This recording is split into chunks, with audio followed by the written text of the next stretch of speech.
भ्यो नमो नमः।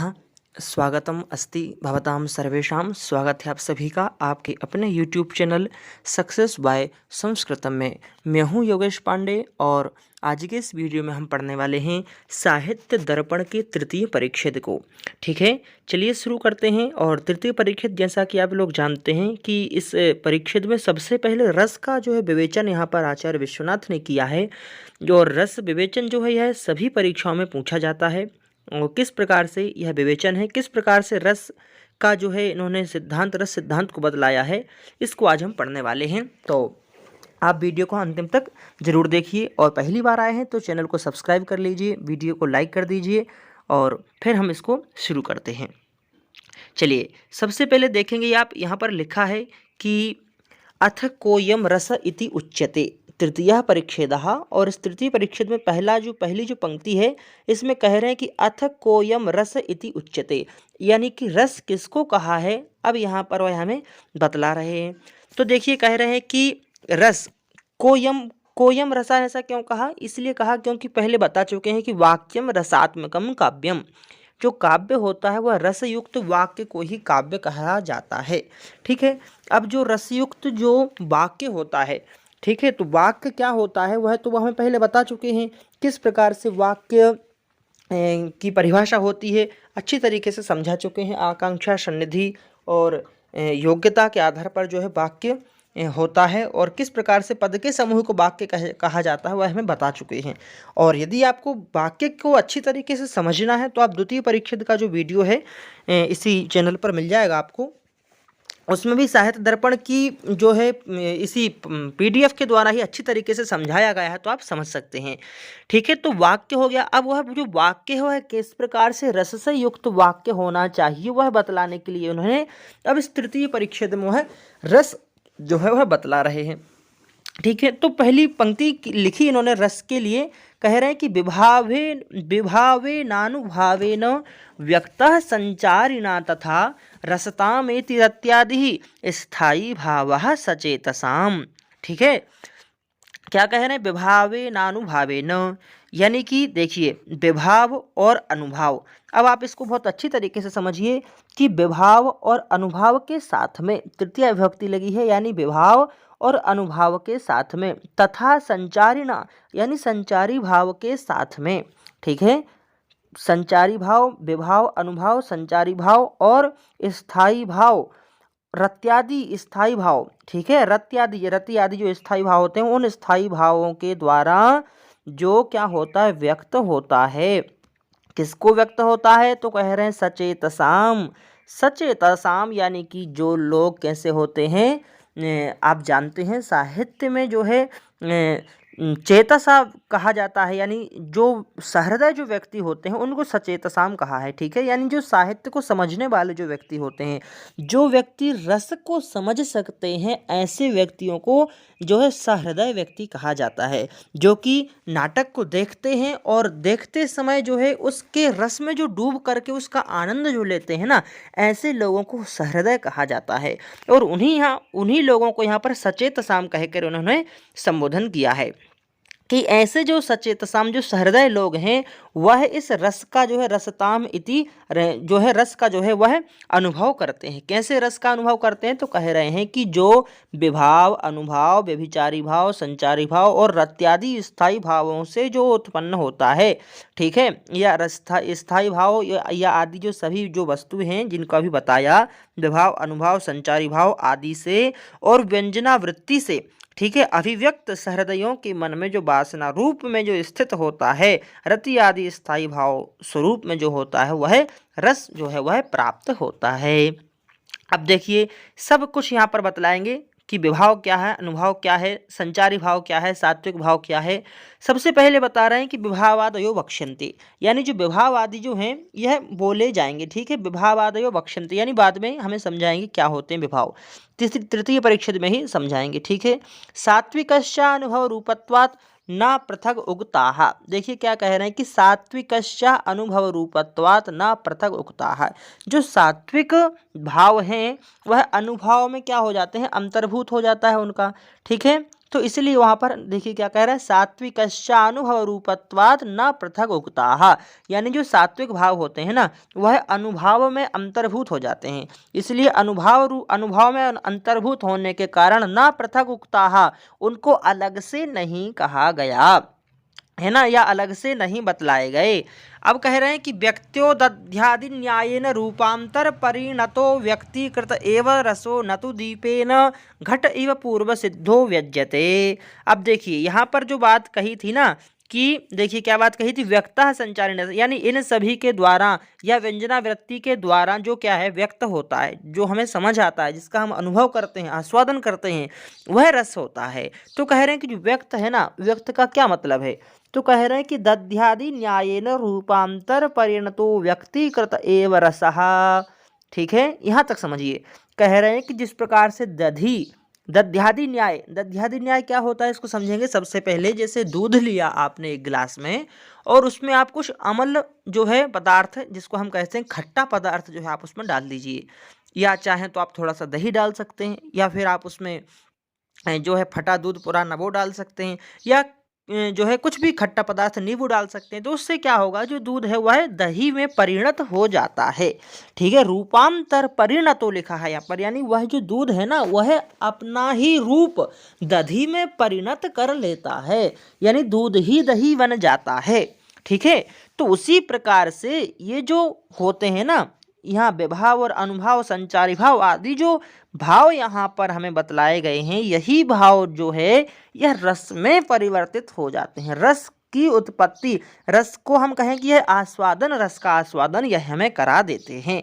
वही बात यहाँ पर वह कह रहे हैं कि इसी प्रकार से व्यक्तिकृत एव रसः नातु दीपेन घट इव पूर्व सिद्धो व्यज्यते, ना कि दीप के समान, जैसे कि एक अंधेरा, एक मतलब बंद कमरा में अंधेरा हो रहा है और उस कमरे में जो है कि घट, एक घड़ा रखा है कोने में, और आप जब गए और आपने दीपक जलाया उसमें, तो दीपक जला तब जा करके आपको वह घड़ा दिखा। ठीक है, तो यहाँ पर इस प्रकार से नहीं कि रस पहले से ही सिद्ध है, रस पहले से ही हमारे अंदर विराजमान है, हमने जो है कि अलग प्रकार से विभाव, अनुभाव, संचारी भाव या फिर व्यंजना वृत्ति के द्वारा उसको हमने इनको जलाया, तो फिर हमें रस के दर्शन हो गए या रस का स्वाद मिला। इस प्रकार से रस जो है पूर्व सिद्धो व्यज्यते ना, वह कह रहे हैं कि रस की जो है पूर्व सिद्धि नहीं होती है।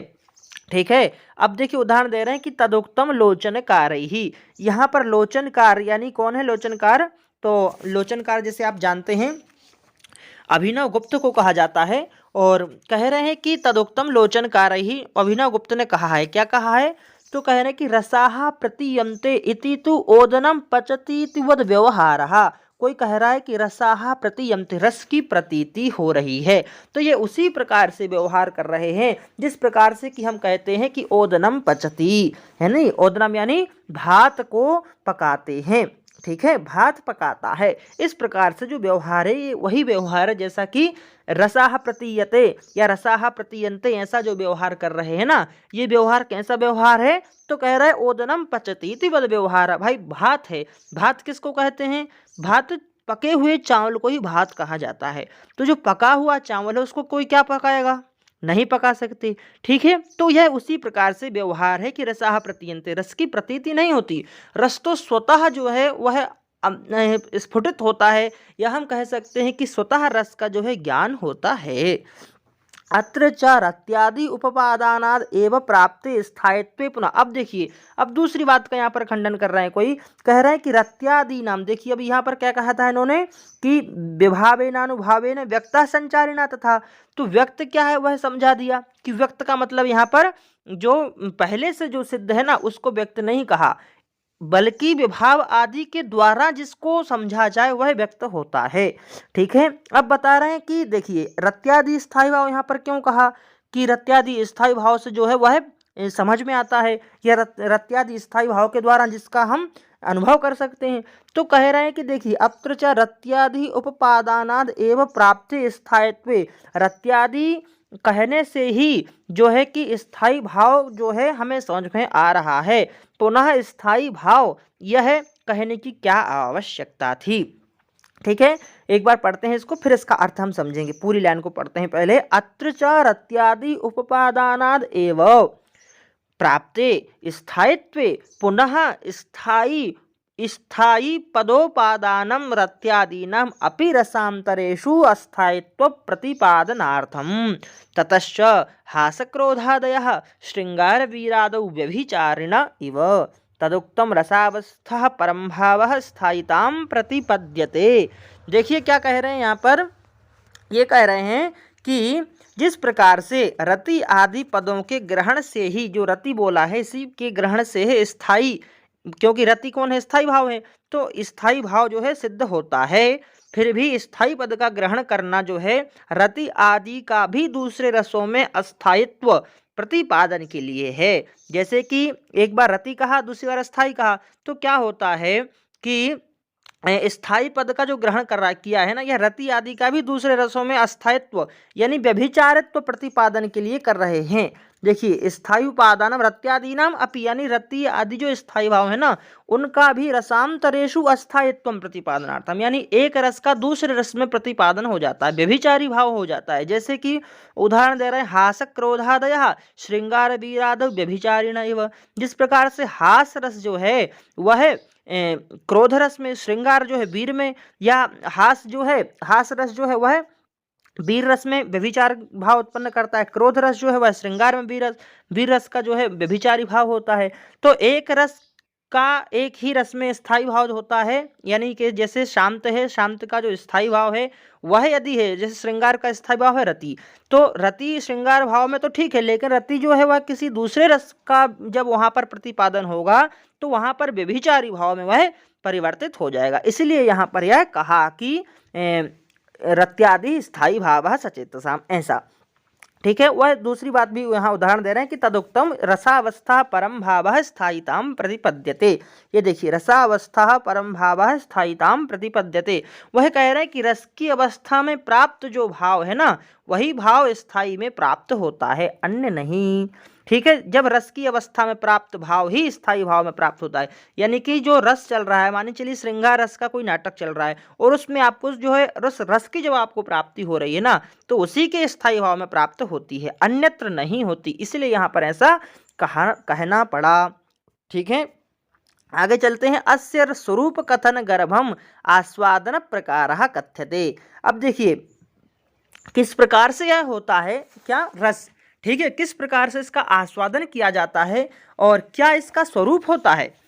भाई जो आप कह रहे हैं कि जो विभाव, अनुभव, व्यभिचारी भाव आदि भावों के द्वारा जिसको कि हम अनुस्वाद करते हैं, जिसका हम आस्वाद करते हैं, वह क्या है, किस प्रकार से उसका स्वरूप होता है, तो कह रहे हैं कि अस्य स्वरूप कथन गर्भम आस्वादन प्रकारः कथ्यते। इसके आस्वादन प्रकार जो इसका स्वरूप है ना, अब उस स्वरूप को कह रहे हैं।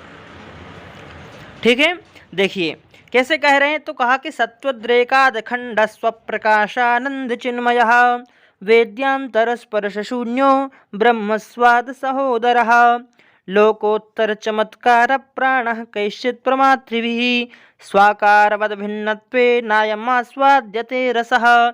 देखिए ये आचार्य विश्वनाथ के द्वारा किया गया रस विवेचन का या रस सिद्धांत का जो विवेचन है ना, इस विवेचन का यह यहाँ पर इन्होंने स्वरूप दिया है, रस सिद्धांत का स्वरूप यहाँ पर इन्होंने दिया है।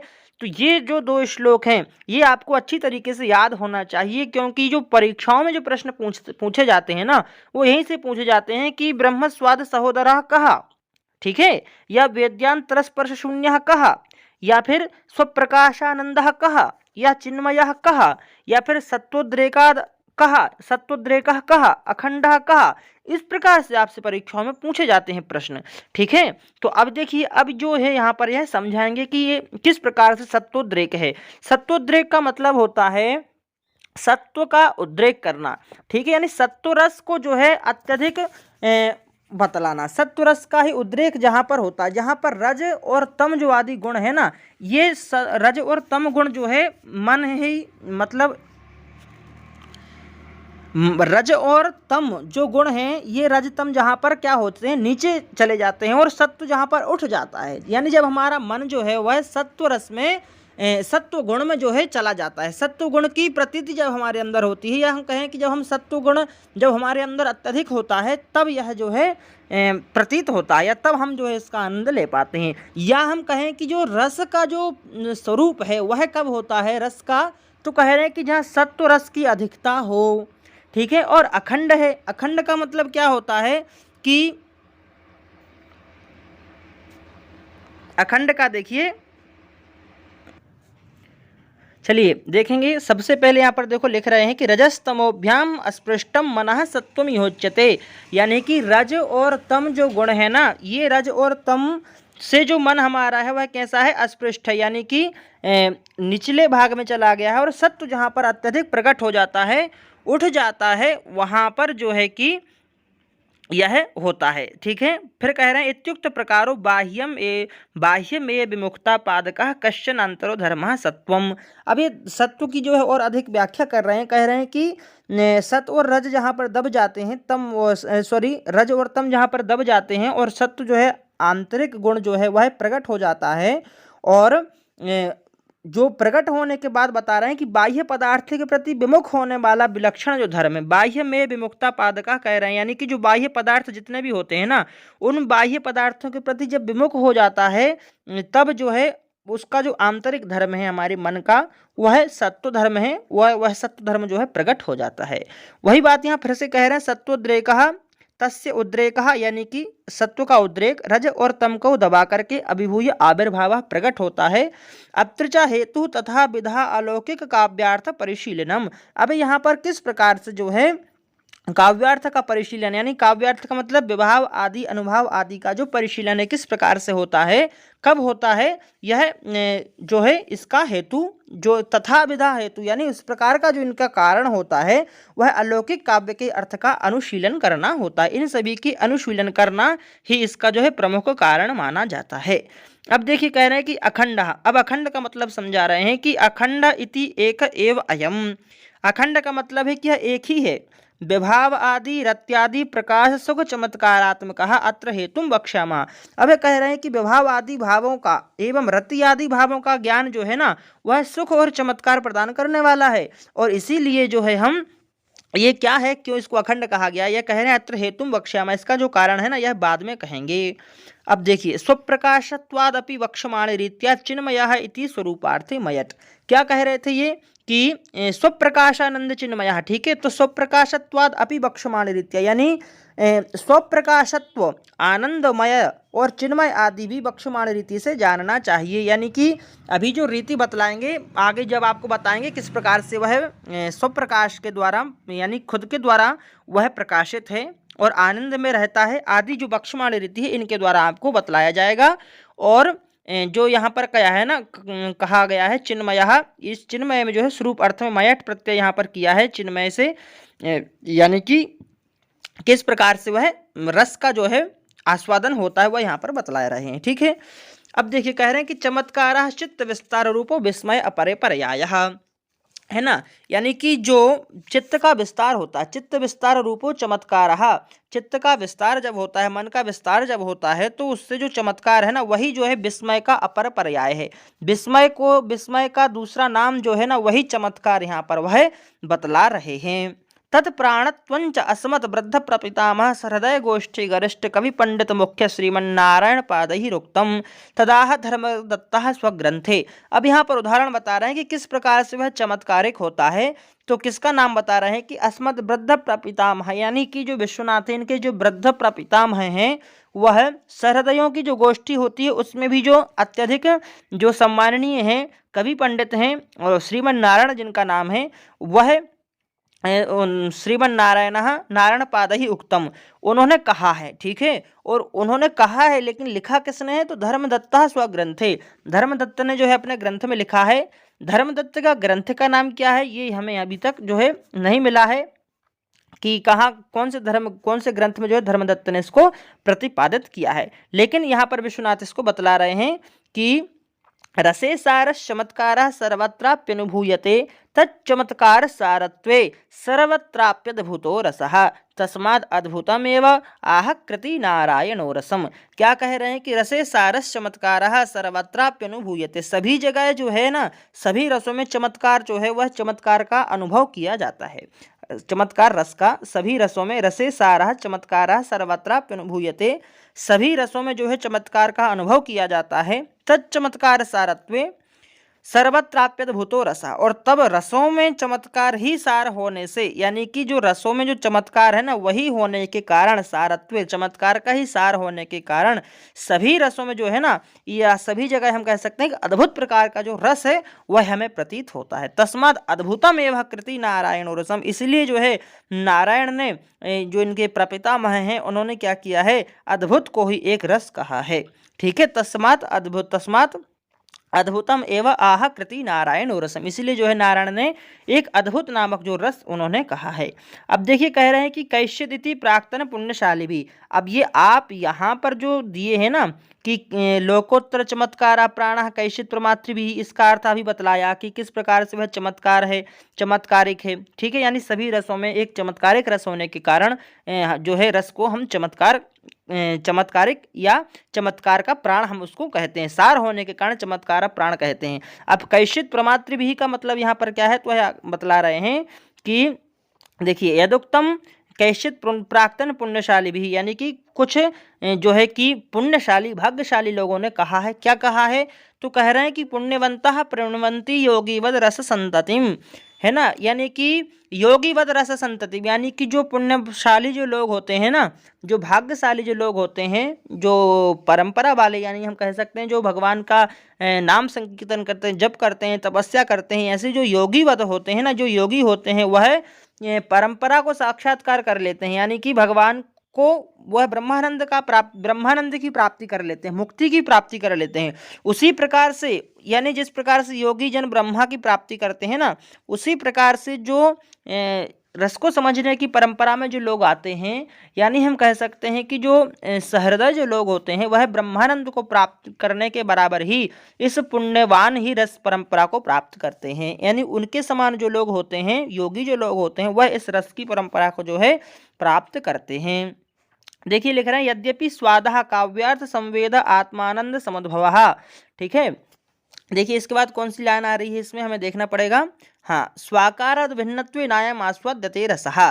ठीक है, ये इसका हम आस्वादन नहीं करते हैं, ये क्या होता है, स्व आकार भिन्नत्वेन अयम आस्वाद्यते रसः, यानी खुद के आकार से जो है यह हमें अपने आप जो है यह प्रकट होकर के यह आस्वादन होता है इसका। ठीक है, कह रहे हैं कि यद्यपि, अब वही उसी बात की व्याख्या कर रहे हैं कि स्वादः काव्यार्थ संभेदौ आत्मानंद समुद्भवः इति युक्त दिशा रसस्य आस्वादनाद अतिरिक्तत्वम् उक्तम, तथापि रसः स्वाद्यते इति काल्पनिकं भेदम् उररीकृत्य कर्मकर्तरि वा प्रयोगः तदुक्तम रस्य मानता मात्र सारत्वात् प्रकाश शरीराद अनन्य एव हि रसः इति। एवं अन्यत्र अपि एवं विध स्थलेषु उपचारणेषु प्रयोगो ज्ञेयः।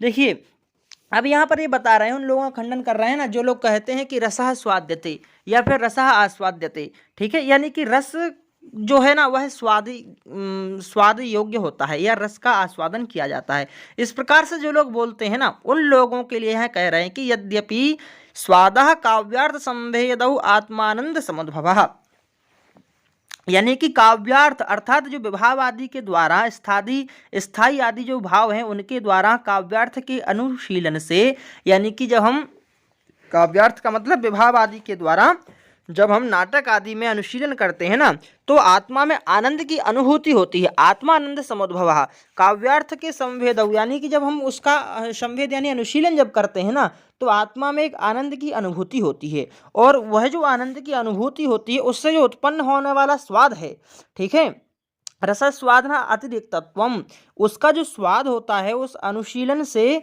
काव्यार्थ के अनुशीलन से जो स्वाद उत्पन्न होता है ना, वही उत्पन्न होने वाला जो स्वाद है वह इसी प्रकार से बतलाई गई रीति से ही रस की आस्वाद से अभिन्नता ही मानी गई है ना। इति उक्त दिशा रसस्य आस्वादनात् अतिरिक्तत्वम उक्तम, यानी कह रहे हैं कि रस की अभिन्नता जो उससे बतलाई गई है, यानी कि वही रस है ऐसा बतलाया गया है। अभिन्नता का मतलब भेद नहीं होना। तो वह जो योगी जन जो होते हैं, जो काव्यार्थ का अनुशीलन करते समय उसके आनंद, आत्मा के आनंद में जब क्या हो जाते हैं, डूब जाते हैं या उसका अनुशीलन करते हैं ना, तब जो उनको आनंद आता है, जो उनको स्वाद होता है, वही जो है रस है। और उसी रस का बतला रहे हैं कि उसका जब स्वाद में जब व्यक्ति डूब जाता है ना, तो उसके स्वाद में ही उस स्वाद से ही यहाँ पर जो है रस की अभिन्नता बतलाई गई है। तथापि कह रहे हैं कि तथापि रसः स्वाद्यते इति काल्पनिक, फिर भी जो लोग हैं ना वह कह रहे हैं कि रसः स्वाद्यते या रस का जो है स्वाद आ रहा है। इस प्रकार से काल्पनिकम भेदम उदरीकृत्य कर्म कर्तरी वा प्रयोगः, कर्म कर्तरी प्रयोग करते हैं। जैसे कि उदाहरण दिया है कि भिद्यते कुशूलः, ठीक है, भिद्यते कुशूलः यानी कि मान के चलिए कोई सूजी है, अब वो सूजी जो है कोई व्यक्ति सूजी पर बैठ गया या कहीं से उसको सूजी या कांटा लग गया तो वह क्या करेगा कि क्या कहेगा, प्रयोग क्या कहेगा कि इससे कट गया या इस सूजी से छिद गया, है ना, विद्यते कुशूलः, या यह छिद रहा है। तो देखिए अब कर्म भी वही है और कर्ता भी वही है, यानी किससे भेदा, कुशूल से या सूजी से भेदा, वो उसको जो दर्द हुआ सुई से हुआ लगने के कारण, और लगा कौन, सुई ही लगी। तो इस प्रकार से कर्म और कर्तरी प्रयोग यहाँ पर करते हैं। उसी प्रकार से रस का भी बोले आस्वादन तो होता है लेकिन हम प्रयोग करते हैं कि रसः आस्वाद्यते, ठीक है, या रसः स्वाद्यते, इस प्रकार से उसका प्रयोग देखने को मिलता है। तदुक्तम रस्यमानता मात्र सारत्वात् प्रकाश शरीरात् अनन्य एव ही रसः इति एवं अन्यत्रापि एवं विद स्थलेषु उपचारेण प्रयोगो ज्ञेयः। क्या कह रहे हैं कि जिस प्रकार से जो विद्यते कुशूला का उदाहरण दिया उस प्रकार से जो है रस जो है वह आस्वादन योग्य होता है, और आस्वाद्य आस्वादन का जो अभेद होने पर भी वह भेद विविक्षा से कर्म कर्तरी का जो प्रयोग है वह किया गया है। नातु, देखिए क्या लिख रहा है कि नातु आस्वाद्य में आस्वाद की विषयता होने से कर्तृत्व कैसे संभव है, ऐसा कहना ही उचित है, क्योंकि स्वप्रकाश रस कैसा होता है, लिख रहे हैं ना, रस मानता मात्र सारा स्वाद प्रकाश शरीराद अन्य ये वही रसः, वह जो है उसी के ऊपर जो है रसः स्वाद्यते ऐसा कहकर कर्म और कर्तरी का जो है हम उस पर आरोप करते हैं। और रस मानता मात्र ही सार होने से, रस मानता मात्र सार होने से यानी कि वह रस से मात्र ही उसका सार है, इस प्रकार से होने के कारण रस प्रकाश शरीर से अन्य नहीं है, ठीक है, वही जो है प्रकाश शरीर में होता है, वह अन्य नहीं है।